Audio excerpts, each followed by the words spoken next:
Divinely endowed. What's endowed mean? It means to be given. Something that God has given us and to become, and what's the gift? To become His child. Today we gathered to reflect on the profound truth that we are divinely endowed. And what does that entails? You are chosen, you are beloved, you are called to be children of God.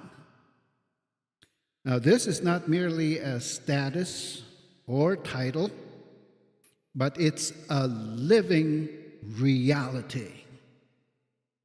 It's a living reality shaped by God's initiative, Christ's sacrifice on the cross, and the Spirit's work in our heart. So let us explore how each of our readings this morning reveal the gift and the calling. In Jeremiah 31, verse 7 to 14, it was read that it's actually a song of hope.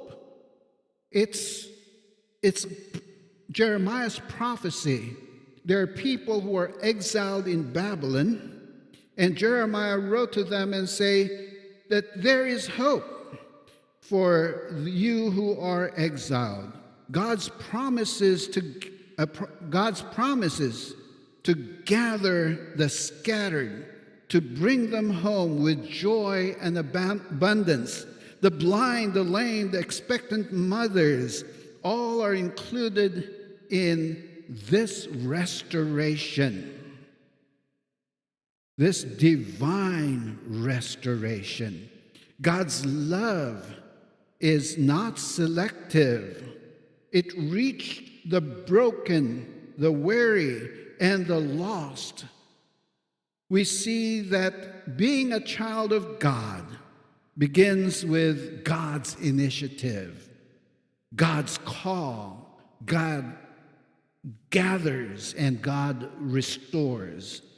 Someone said, salvation is not a reward of your righteousness.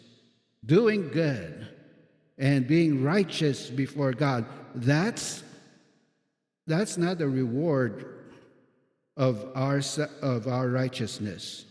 Salvation is not a reward of our righteousness, but it is a gift of God for the guilty.